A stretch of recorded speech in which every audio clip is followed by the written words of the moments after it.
We appreciate you coming this morning. We have a special speaker for us today.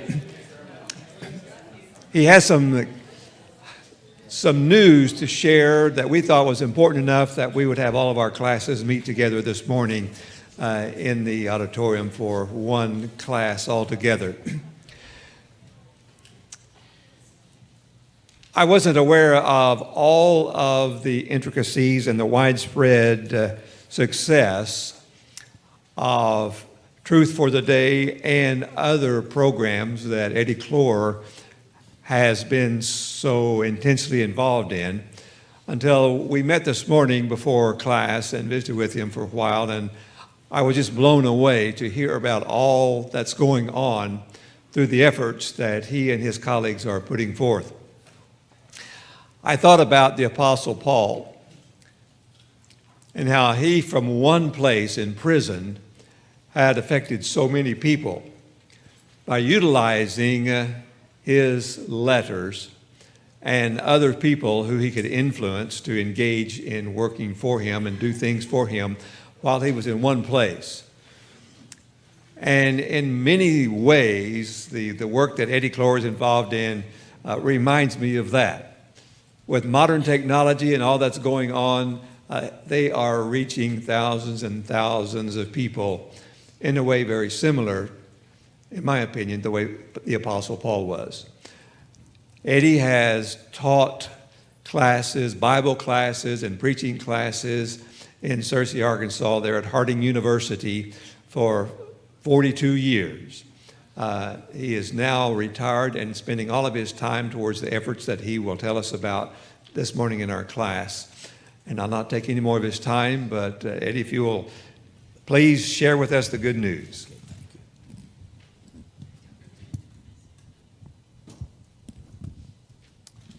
Thank you so much for such a gracious introduction.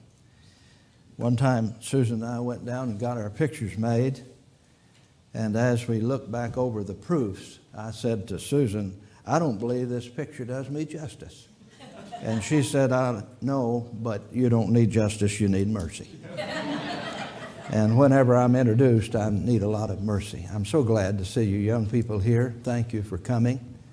And thank you for the opportunity for me to talk to you about Truth for Today World Mission School. There is a group that got our name over in North Carolina. And if you put on the computer just Truth for Today, you might go to that group. So put in Truth for Today World Mission School. I want to talk to you about something that is really important. And I hope that you can listen to me, not just with your head, but also with your heart for the next few minutes. There are 3 full accounts of the Great Commission in the New Testament, one in Matthew, one in Mark, and one in Luke. There's a brief one in the Gospel of John where John just pictures Jesus as saying, "As the Father has sent me, even so I'm sending you," John 20:21. But the other 3 accounts are really full. I don't have time to talk about all 3 of them, but I would like to mention one. It's one that you have memorized, no doubt. I don't even need to put it up here, but I wanted you to look at it as you quote it in your heart. Because, can I say this? I believe we've misnamed the Great Commission. And we need to give it another name. We probably need to refer to it as the Global Commission. It's great. It's great in many ways. I can understand why we've given that name to it. But you look at this passage that you have memorized. Jesus said, "Go into all the world and preach the gospel to all creation." The Greek word is the word for creation. The old King James translation interpreted it. It said to every creature. Well, that's not exactly what it says in the Greek, but that helps us to understand that Jesus is talking about all the people of the earth. Hebrews 2:9 says that Jesus tasted of death for every man. You know that if Jesus died for every man, He wants everybody to have an opportunity to hear the gospel and be saved by it. He who has believed and has been baptized shall be saved, but he who has disbelieved shall be condemned. Three truths jump out at us as we look at that. Number one, it's obvious whenever you listen to our Lord that you can't fulfill this command by sitting in a church building. We have to go. Some are going to need to go overseas. And most of the time it would be the younger people that go overseas. Our daughter and her husband are in Nepal. Whenever they married, they said, we're going overseas. And we'll come back from time to time to see you, but we're going to live our lives over in India. They stayed in India for a number of years until they were unable to go back into India, and then they went to Nepal. Now they're able to go back into India. So they're going to India and Nepal and China. China's on the far side of them. We have about 1,000 American missionaries that have gone out. We need 2,000. We need 3,000. And if you are interested in going, if you'll let me know, I'll be glad to help you go. We need all of the people going that we can get. That's what Jesus said. We need to obey Him. Number two, you notice that He talks about the territory into all the world. I assume that He's talking about the territory of the earth. The gospel needs to go to every part of the earth. We have to figure out how to do it. Number three, He said to every creature, to use the King James translation, that means all the people. How in the world are we going to do this? The challenge is great. I'm talking to you about probably the greatest tragedy that exists on earth today. And that is the fact that we have it on pretty good authority that 29% of the people on earth will never hear the name of Jesus during their lifetime. And they will never see a Bible, much less have an opportunity to study it. That's the big tragedy. Do you remember, young people, what happened November the 22nd, 2022? Did anybody tell you about that? My wife had to tell me about it. Any of you know what happened November the 22nd, 2022? We didn't announce it in our churches. We didn't announce it at the college church where I serve as an elder. We didn't announce it. The world changed. The church changed. The population of the earth came to be 8 billion. 8 billion.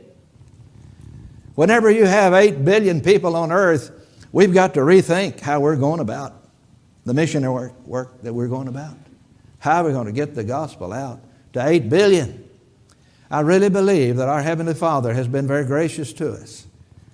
Before He allowed the population of the earth to come to 8 billion, He gave us internet. He gave us computers. He gave us a network that allows us to reach out into all the earth. He helped us in our challenge that we were facing. This is Jesus' global commission. If you take all of the things that we're doing, all of the different works we're doing, all of the different missionaries that we've sent out, we still believe that we're only reaching out to about 25% of the earth's population. Now, a lot of times whenever we reach out, whenever we go out in some way, we go out in English. And remember that 80% of the population of the earth speak other languages.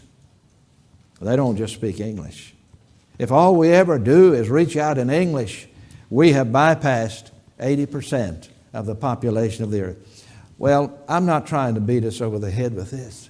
I know you've thought about it, you've prayed about it, you've wondered, what can I do? And for many of us, our mind just sort of short-circuit. And we say on the inside, I can't do anything about that, so I'm going to go ahead with something else. But I believe we can do something about it. We need to think about it more than we've been thinking about it. We need to put together some plans that will allow us to reach out farther, reach out more effectively. And we need to be praying about it. I hope that whoever's leading the prayers today will pray that all people might have an opportunity to hear the gospel, that we somehow, some way can address the biggest tragedy that exists on earth. That is 29% of the population of the earth who will never get to hear unless you and I do something about it. I'm going to mention 3 ways in which we're trying to reach out into all the earth. I believe you brethren are going to put a collection plate in the back. I think it's the silver plate. Is that right? Silver box? Okay. The silver box. And I hope you'll think about this. If you had a way to reach out into all the earth, would you do it? Have you been looking in your heart for a way to reach out into all the earth? Or at least support in some way an effort to reach out into all the earth? Let me see if I can sell you on that. There are 3 ways we're trying to reach out into all the earth. First of all, we want to help the national preachers. We don't call them native preachers. Nowadays we call them the national preachers. He's overseas. He's already over there. He knows the language. He's already in place. He's already a Christian. We want him to help us to preach in the areas where he is. We mail to around 31,000. We're a little bit under 31,000 right now, but I didn't change this on my slide. We mail to around 31,000 men every month. And we send them a booklet like this. It doesn't look like much, but we pay by weight. It has 52 pages in it. We usually are just covering a section out of the Bible. We don't have any pictures in it to speak of. We sometimes have a map, or maybe we will have an unusual picture. But it's just straight material. You take 5 of these, and you can make a commentary this size. That's where our commentaries came from. We are mailing to men in about 127 to 140 nations. The UN says there are 198 nations on earth. I don't know whether to take that to the bank or not, but that's something that we can use as we think about this. We're not in all the nations, but we're in a lot of the nations. And we're trying to get into that nation, trying to get into those nations through the national preachers who are already there, helping them to be better preachers, giving Bible class literature for them, giving sermon ideas for them, helping them in various ways. You say, well, are you using internet? Yes, we're using internet, but we're using the printed page too. And here would be some reasons why. We're trying to raise up preachers. And I don't think you can raise up preachers just through the internet. You need some books to help him. He needs to read them and reread them. And even in our junior high schools and high schools, they're getting a lot of e-books nowadays, right? You're not reading a lot of physical books, but I believe there's a place for physical books, especially overseas. Number 2, it's more indigenous. That is, we want to raise up a preacher where he will preach whether he's paid or not. We want to get a library to him where he can read on his own and study on his own and grow on his own. Number 3, it's better for an overseas library. They just don't have internet like you and I have it. The electricity may go off. They may be able to use it some, but they can't use it as effectively as you and I can. But we will be able to get them some material through internet. Number 4, it's not dependent on the internet, and it's not dependent upon electricity. If you lose your electricity here in America, it does affect us in very serious ways. And they lose their electricity all the time overseas in a lot of these places. Some places don't, but many of the places do. Number 5, printed material. This printed material that we send out is focused on teaching the whole Bible.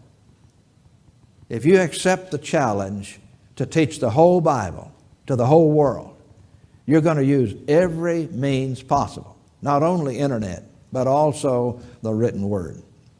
And number 6, we have polled our preachers that we mail to, not as thoroughly as we would like to, but we have gotten a response from them, and they say, if we have a choice, if we get to choose between internet and the books, we want the books. And sometimes they almost get angry at us whenever we say, what if we just went paperless? They said, don't you dare go paperless. We want the books. And those books will live for several years in their hands. Well, that's number one. Trying to raise up as many national preachers as we can. We need every one that we can get. We need to be mailing to 60,000 instead of 30,000. We want every missionary that we can get. If you young people decide to dedicate your life to being a missionary, you've done the finest thing that you can possibly do. Have you noticed Daniel 12:3 recently? How many of you are school teachers? Wonderful. God bless each of you. It could be that Daniel 12:3 is also about you. And they that be wise shall shine as the brightness of the firmament, and they that turn many unto righteousness as the stars forever and ever. That's what God thinks of a teacher. That's what God thinks of somebody who's going to teach His Word. They that turn many unto righteousness shall shine as the stars forever and ever. We have both. We have led the way in internet use. We must continue with both. He mentioned to you, Brother Bob mentioned to you, that I taught at Harding for 42 years. Well, I started in 1976. I retired in 2019. You're not going to believe this, but I had the first computer in the Bible department at Harding. And I had the first printer in the Bible department at Harding. Hasn't been that long ago. Internet came when? 2015, January the 1st. Hasn't been around a long time. We use both. And we're thankful for both. We're thankful for the printed page, we're thankful for the internet, and we're trying to use both. Here's number two. We're trying to develop teachers. Best thing you can do when you're not raising up preachers is to be raising up teachers. And can I say this to you? The best thing you can do for Brother Elliott, your preacher, is to be a teacher. You be teaching somebody all the time. Maybe it's taking them through the life of Jesus, which will be a good way to teach them. But I keep a study going with somebody on the life of Jesus all the time. Every week, I'm going to be involved in that. That's something I can do. I believe it's something you can do. We're trying to develop teachers. We believe the life of Christ is the way to do it. You've gone through the life of Christ, so I don't need to tell you anything about that. But this is one of the best studies of the life of Christ that our brotherhood has done. We want to give it to anybody on earth who wants a copy. And we have set up a plan by which we're trying to take a tenth of the earth and raise up 5,000 teachers in that tenth. We did accomplish this in 2022. We're trying to accomplish it in 2023. In 2022, we took on 3/10 of the earth. We wanted to raise up 5,000 teachers in each tenth. We took on Latin America. We got 5,000 in Latin America. We took on what we call English 3, that's Australia, the Philippines, Britain, Ireland, Scotland, up through there. We think we got 5,000 teachers in that portion of the earth as well. We took on America, and you were part of that. You did your part. We think we only got around 1,000 teachers, 1,000 people who could teach the life of Christ pretty well. Well, here's what we did. We took these 2 volumes that you're well acquainted with. We divided up the earth into 10 parts. The Lord said, go into all the world. We said, all right, we're going to do what He asked us to do. He said, I'll be with you, I'll guide you, I'll help you, and we're going to rely on the Lord to do what He said He would do. So here's what we've got divided. If we can do the 3/10 of the earth each year for 3 years, 3.5 years that is, we've gone around the earth. And then we want to turn around, utilize the knowledge that we've learned, and go around the earth again. So this year we're seeking to take on China, the Ukraine and Russia, Germany, and Portuguese. Those three. We're going to have to go about it differently this year than we've ever done it. And we think we got a plan, but you can see what we're trying to do. Give us 3 more tenths of the earth, and we've gone around the earth, and then we'll turn around, start around it again. You see it here on the communion table. I'm not trying to be disrespectful. I asked Brother Bob if I could just set that here during the Bible class, and then I'll take it down. See that little box? That's our box. Those are the boxes we're sending out. We are attempting to send 5,000, we call it a teacher's box, 5,000 teacher's boxes all around the world and all the tenths of the earth. Here's what it's got in it. It doesn't look like it's got a lot in it, but this is what it has in it. 2 sets of the life of Christ. One for the teacher and then one for the student. 2 sets. And then we have down here on, I guess it's the other side over here, that's in Spanish. This is what we sent to Latin America.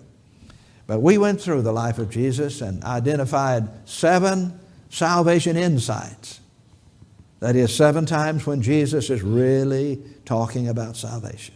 Like whenever he talked to Nicodemus about salvation in John chapter 3. And we wrote a little lesson plan for the salvation insights. There are 7 of them. So he gets a copy of all of those little lesson plans. And then the 2 books that are maroon in color, that's How to Become a Faithful Christian. We wrote this several years ago. Several men joined together and we wrote this. It tells in the first 250 pages how to become a Christian, how to live as a Christian, and how to plant a New Testament church. And then in the second part of the little book, there's a New Testament. It is the New American Standard Translation of the Scriptures. So if he runs into somebody that he thinks needs to study this before he studies the life of Christ, we've got 2 books in there for that. And the little white one is about how you become a teacher. There's not a person, can I say this, in this room, I know I don't know you, but I'm just assuming that you're normal. There's not a person in this room who cannot teach somebody the life of Jesus. If you have to read it, just read it to them.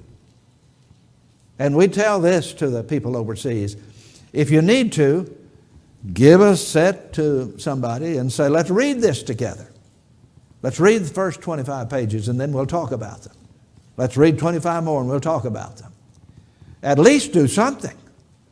It'd be better for you to read it with somebody than to let them live here and never go through the life of Jesus. If you've never gone through the life of Jesus personally, you need to do that. I told Susan not too long ago, I said, I'm going to contact my cousin who lives in Little Rock. I haven't seen her in a long time.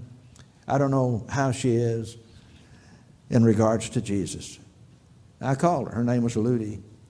I called her. I said, Ludi, would you go through the life of Jesus with me? She said, I'd like that. I sent her copies of the book. We started going through the life of Jesus. I should have been more rapid, I guess, in it. I was doing the best that I could. And one Wednesday, Susan and I were seated at the table eating, and the phone rang, and I got up and went to the phone, and I was told by Ludi's brother that Ludi had died. Here I was trying to take her through the life of Christ. Is there somebody in your life? Is it a brother? Is it a sister? Is it a grandmother, grandfather? Is there somebody in your life that needs to go through the life of Jesus? You may not do the best job that's ever been done, but you can read it with them. At least give them an opportunity to know what Jesus came to say and do for our salvation. Well, that's our teaching. There was a brother who came to us and he said, what do you need? If you're trying to reach out into all the earth, I'll help you. He said, I've had a good job and I have some extra money. Tell me what you need and I'll help you do it. I said, well, if you really want to know what we need a warehouse. We need a barn. We need a big room that we can store our books in and stage our sending the books out over the earth. He said, all right, you plan it out and I'll pay for it. Well, we planned it out. It looks like it's bigger than it actually is. But just as soon as we got the thing built, here it is. It's full. So if you come up to me in say, well, if there's something that I could do, I'd do it. All right, we've got it ready. We've got it ready. The books are waiting. They're waiting. China is waiting. For the first time in the history of the church, we're going to try to get 1 million copies of the life of Christ across China. It will be done by internet. And once we get it in there, they will share it with one another. It's the first time this has happened. But this is what China needs. This is what we've done thus far. I know it's not as deep as we wanted to. I don't mean to leave the wrong impression with you. It's not as deep as we want it to be, but you can see that we've really tried. We've really tried to reach out to a large portion of the earth. And what we have in the green is basically what we've done in the last 2 years. Now, I've got down Sub-Saharan Africa because we did this in 2019. So pardon me if I went ahead and put that in the group. America, we had about 35,000 brethren to go through the life of Christ, maybe 1,000 teachers. You may have been one of those who arose, who could teach somebody about the life of Jesus. A lot of small congregations were encouraged. We think maybe 300 people were indirectly converted to Christ. They were coming to Bible class. The Bible class went through the life of Jesus, and at that time they decided to become a Christian. 42 states involved. Some states we couldn't get involved due to a number of factors. Well, that's number two. Here's number three. If you can't get the preachers, if you're doing all you can do about that, you can't get the teachers, you're doing all you can do about that, then let's try to get students. Let's try to get people around the world to be studying through the Bible. So we're building a classroom in the cloud, to use the technology wording that the young people would understand. It's up there somewhere. We're trying to get a classroom in the cloud where anybody on earth, in 90% of the land area of the earth, if he's got internet, if he's got a computer, can come to that classroom in the cloud and study through the Bible in his own language. Now, we want 1,500 courses. This is how you can help us. Is it all right for me to say this here? You need, I say this respectfully, we need to see that Jesus gets a child's part of our will. At least a child's part. He gave you what you have, and the last gift you'll give Him is what you put in your will. But we need some brethren to help us with this, where we can make sure that we've got all of the studies that we have, all the commentaries that we've done. We've got 53 of them. We've got a few more that we're going to do. I think we'll be up around 65 whenever we finish. This has never been done before. It's never been done by the churches of Christ. I mean, this large. And we want to translate each of these commentaries into 22 languages beyond English. And that brings us up to the 1,500 courses. And we want to leave that for the world, where anybody, anywhere in the world, if he has a computer and he's connected with internet, can come online and actually study through the Bible in his own language. Never been done before. Never been done in the history of the world. If you knew of something you could do that would bless the whole world, wouldn't you respond to that? Wouldn't you want to be a part of that? And I just imagine that whenever we see Jesus, the first question He's going to ask us is, how are you doing with my Great Commission? How are you doing with my global commission? You know that I died for everybody. I came to earth, I died for everybody, and I put in your hands the responsibility of getting the message out to everybody on earth. How are you doing with my Great Commission? Back in 1992, I had a young man in my preaching class who was from the Ukraine. He came up to me after class and he said, I really believe that the Ukraine is open to gospel preaching. So we put together a campaign. It was the first campaign that our brotherhood had in the Ukraine. We didn't know how responsive they would be. For those 10 days, 124, I believe, responded to the gospel and were baptized. We established the mother church. And that summer, in August, we met in our living room in Searcy, and we decided we've got to go back. And this time, we've got to have a much bigger campaign. So we decided that we would have 11 campaigns simultaneously. We got 205, I believe it was, American Christians who went. Maybe some of you went. Every time I've shown this, somebody will come up to me and say, I was in that group. But we worked as hard as we could work for 10 days just trying to teach them. And the Lord blessed us with 1,545 who obeyed the gospel. And as we came to the end of the campaign, this is hard for me to tell about. As we came to the end of the campaign, we told all of these precious brethren who had obeyed the gospel during that 10-day period, we want you to meet with us one final time Sunday afternoon at 2 o'clock. And we're going to exhort you to be faithful to Jesus. We've had 11 preachers preaching to you across the big city of Donetsk. And we'll have all of them in front of you, exhorting you. Each man will take a minute and a half and say something about what you can do to be faithful. And they came. I think we had probably 1,000 of them. I don't think we got 1,545. Some of them were still obeying the gospel at the time this film was taken. We didn't have the cameras that you have now, so it's not going to look exactly like you would see something like this today. About 1,000 of them. Came down to the last man, the last preacher, and he said, I don't know what to say. These men have said everything they know to say to you. And he said, I'm just going to lead you in a song.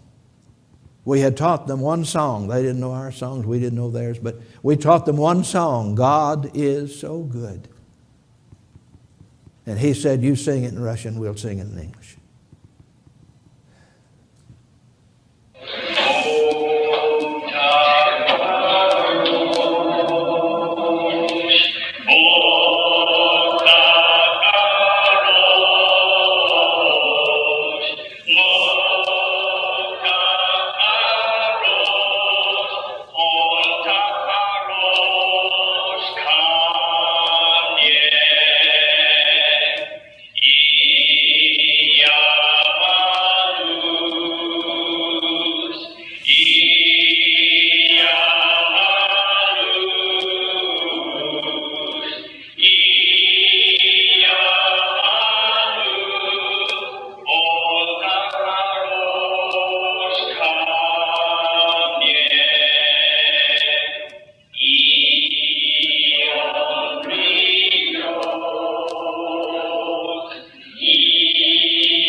That was in 1993. Hard to believe, isn't it? We had a lot of Christians there helping us with that. We had no idea that we would have that kind of response. But we came back to America and we told everybody who went, you go to your elders, you go to your preacher, and you tell them the Ukraine is ripe. And let it be said in behalf of the church, brethren all over America went to the Ukraine. They went to all those cities, established churches in all of those cities. Whenever that first war broke out in 2014, it broke out and affected all of our brethren in the Ukraine. When it broke out in February of 2022, all of those cities that were being bombed, all of those houses being destroyed. In all of those cities, there were churches of Christ. And whenever the war started, my wife went to the internet, as she always does, and she looked it up. She wanted to know, what is the percentage? And at that time, the internet said the percentage of people in the Ukraine who have embraced Christianity is 87%. 87%. Now, I know the denominational churches came in after we did. Whenever they found out what success we had, they started coming in. But many of those that we taught knew the difference. And the churches remained firm and strong. Well, you've seen what has happened on the news. Our translator is still in the Ukraine. She is in Kiev. Whenever you see on the nightly news that the bombs are dropping on Kiev, you can just say in your heart, Tatiana lives there. I send something to her every day. And we can talk with her by phone. She doesn't have anything else, but she's got a phone. And we can even Zoom with her through that phone. When we Zoom with her, if the electricity is off, she holds a lantern up beside her head where we can see her. She's a wonderful lady. She has a PhD degree in cross-cultural translation. So she's the key person who translates for us. She got her PhD degree in Ukrainian. So we said, Tatiana, we want you to cease translating into Russian and translate now into Ukrainian, where the church will have some materials in Ukrainian for these wonderful people. So she does. She's got Life of Christ 1 done, and she's working on Life of Christ 2. All she has is a computer and a cell phone in order to do her work. This is Eugene Tikhomirov, and he is over at the graduate school in Memphis and also working at Amherst on his PhD degree. But he is a Russian, true blue Russian, and he wants to help us set up a virtual school. That is, where we can reach out to Ukrainians wherever they are and take them through portions of the Bible. We have all of the New Testament translated into Russian, but we don't have many books translated into Ukrainian, which we will try to do in the days ahead. We've got Tatiana working on it. She can just do so much. But let us say this to our hearts. We can do it. We can do it. We know that there's a lot to do, and it sort of hits us with great force. And it's as if we can't take any more of it in, but we can. We belong to Jesus. And He said, you do it, and I'll go with you. And may I raise this question? If we're not going to do it, who's going to do it? I really believe that if the church says we're not going to do it, that would be a good reason for God to pull the switch. All right. Why should I let the world stand with 29% of the earth who will never see a Bible, who will never see the name of Jesus or hear the name of Jesus? Why let a world like that stand? Especially if my church, bought and paid for by the blood of Christ, is not going to do anything about it. If we're going to be satisfied and just coming to service, having a good time, seeing all of our friends, and praying for one another, if that's all we're going to do, who in the world is going to do it? I really believe in you. I believe in these young people here. I see tomorrow looking at me in the eyes of those young people. Let's do all the good that we can, as long as God gives us time. So remember the silver box. We sure could use that help. You know we can. It'll take all of us to do it. We need everybody to get on the team and see how far we can go with the gospel. God bless each of you. I believe my time is up.